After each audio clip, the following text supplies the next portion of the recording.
Hey guys, what's up? It's your man Pete, and you know what time it is. Time for another market video update. Another market update video. Yeah, that's it. We're going to break down for you exactly what happened in the very dramatic month of January 2022. Strangely, what the Toronto Real Estate Board did in their last market report, which they've never really done before. And of course, I'll give you guys a general market sentiment as I experience it, what's going on out there in the market as we speak, in the trenches, out in the field. As hopefully maybe we can take a little bit of a breather in February, as January was just insanely hot. So we'll go deeper into all of that right after this, guys.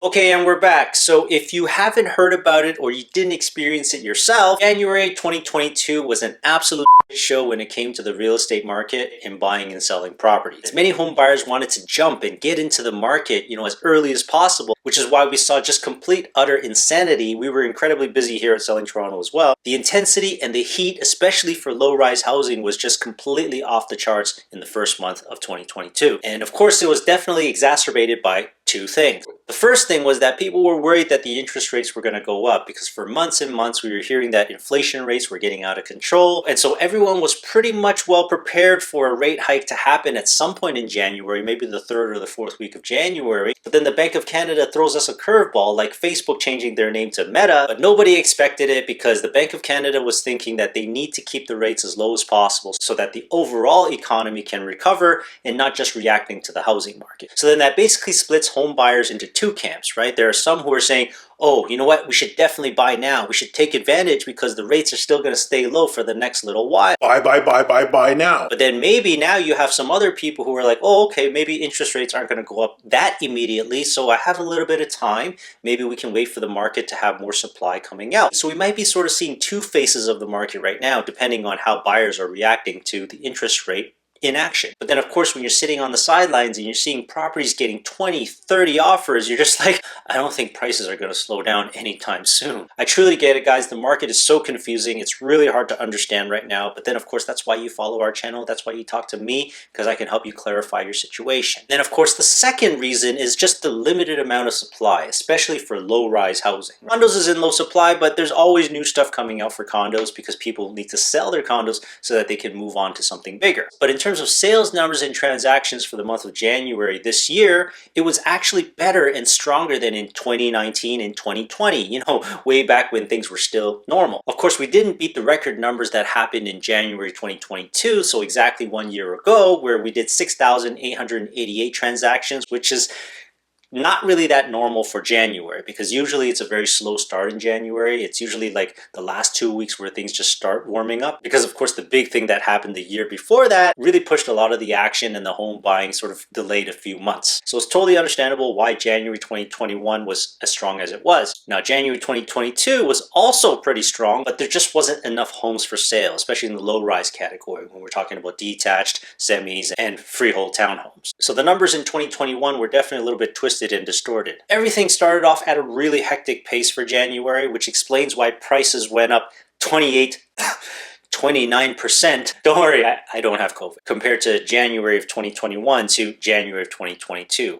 Wow, what a difference a year makes. And average home prices went up to an insane amount, 1.242 million, which completely blows all historical numbers just out of the water. And of course, this is due to those two reasons that I mentioned earlier, constrained supply, and of course, very, very favorable lending rates. And the really, really strange thing that I like coming out from the Toronto Real Estate Board was they actually came out with projections and numbers in this first report of the year. They actually came out and said they're expecting to see around 110,000 transactions for the entire year, which of course is a really good, really solid number. It places us, I think, like maybe third in total sales transactions if this actually happens, which to me means it's not as crazy as it was in 2021, which is of course a record banner year in terms of sales. Main reason why we may not break the record is just simply there won't be enough supply to meet all the demand, and it's definitely going to sway heavily to higher density living such as condos and townhouses. But then it also means that there will be enough supply to actually have deals and transactions actually happening. So it's not like we're going to have like under 100,000 transactions is what they're guessing. I'm also targeting the same thing. I think it's definitely going to be over 100,000 transactions this year. If we can hit 110,000, then that means that the market will be tight, but it won't be too too tight, hopefully. So that means buyers will have the opportunity to buy something, and deals will be made. Then another thing we should definitely keep in mind is that more than likely, I think the Bank of Canada will probably do 2 minor rate hikes this year just to sort of temper inflation just a little bit. And so will that really have a major impact on the market?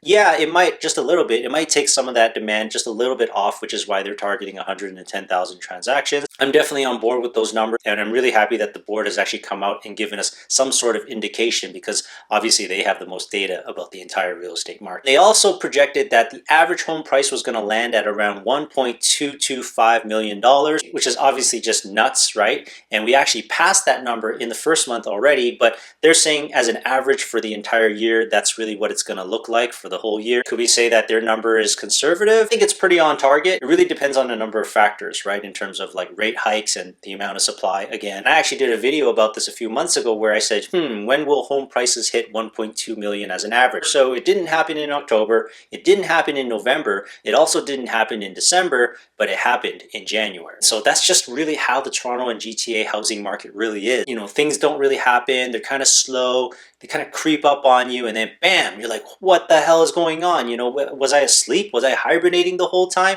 Now you got to take action. Now you got to start looking at houses, talk to an agent, talk to your mortgage broker. And then when you're out there and you're seeing like 20, 30, 40 offers on just one house, your adrenaline and your cortisol is definitely going to spike up, and you're either going to take action and fight to get the house that you want, or you're going to sit at home and wait it out and Netflix and chill. But I don't really recommend that. You definitely want to stay on top of the market, whether you're actually ready to do something or not. And of course, if you are ready to do something, you know who you're going to call, right? And so to be honest, in my opinion, what we're seeing in the market is just completely not sustainable. It's not healthy. And there will be a time and a day where things will slow down again and favor buyers versus sellers. It's just that we're not really seeing that right now. I don't know if we're ever really going to see a slowdown in activity because the demand is just insatiable. And so, of course, the great news is when you contact us and when you work with us here at Selling Toronto, we really try to get you guys caught up to speed as quickly as possible, make you understand the market, and we really try to be as honest and transparent as possible. We give you guidance and advice, but at the end of the day, it's still your decision to make because you're the one purchasing the home, and this is for your life, your lifestyle, and your financials for the next little while. Of course, when it comes to real estate, it's really more about timing than it is about money, right? I correct myself. It's really more about heat temperature than it is about timing and money, because when you catch things at the right time and you strike when the iron is hot, that's typically how real estate works, and that's how you take advantage when you're selling, and that's also how you take advantage when you're buying too. So get the facts right, keep an open mind, work with someone you trust and who actually really knows their stuff. Of course, strike when the opportunity presents itself. You know, I know a lot of people here on YouTube are doing all these predictions videos, but frankly speaking, I'm not so arrogant to say that I'm going to be able to predict what the market's going to do anymore. I did years ago, but I don't do that anymore because the Toronto Real Estate Board just started to do their projections and their predictions this year in 2022, and they have the most information and the most data about the market. But what I will say, oftentimes after you see a huge run up like this in prices and super low inventory, you will see some supply coming out to meet that demand because a lot of sellers are like, whoa, I can get this much for my house, so why don't we try it out? Then on the flip side, you also have people who are like, oh, maybe I can wait a little bit longer. If I wait a little bit longer, I'm going to get me a little bit more dinero. It's just simple and basic economics, right? It's like first year university economics. So what we're really hoping for is, because when the spring market really starts to come out, the spring market really doesn't start until February. So really around sort of mid to late February, we start seeing more listings coming out. More people putting their houses up for sale because they want to time themselves based on the children's schedules. So we'll definitely start seeing a lot more townhouses and semis coming out to market for sure. And you're definitely going to see some sellers who are going to try to time themselves, play a little bit of poker. But to be honest, the best time to sell was probably January. And so when you see like 20, 30, 40 offers at a property, you know, really it's just one person, one buyer that actually gets that house. And so what are the other 20 and 30 going to do? Well, they're going to wait for the next house to come out in that market that they're looking in, or they're going to start expanding and looking into different regions, different areas that they never thought they were going to buy or even consider in the first place just because of affordability. But to me, I would be shocked if we were to suddenly see a market slowdown, you know, a significant market cool down. That was common years ago, like at least maybe 2 or 3 years ago, you would see that happen sort of after a big run up. You would see a bit of a plateau and suddenly it would get cool. I mean, those market traits never really change. They're always around. But the thing is, in the Toronto and GTA market, it's so much more populated now. There's so much more demand, right? So there's the feeling is that there's always going to be buyers, right? But it's really more about just the price and how much supply is going to come up. I don't put too much weight and bearing on small interest rate hikes. I mean, if it were to go up 1% like overnight, yeah, that's going to have a huge shock on the market. But I don't expect that they're going to do that at the Bank of Canada. So the effect of small interest rate increases isn't going to be huge here in 2022. And of course, when it comes to the low-rise segment, like townhouses and detached properties, we will probably never really see a slowdown for that market. And those are the properties that are really driving the prices past 1.2 million in the GTA right now.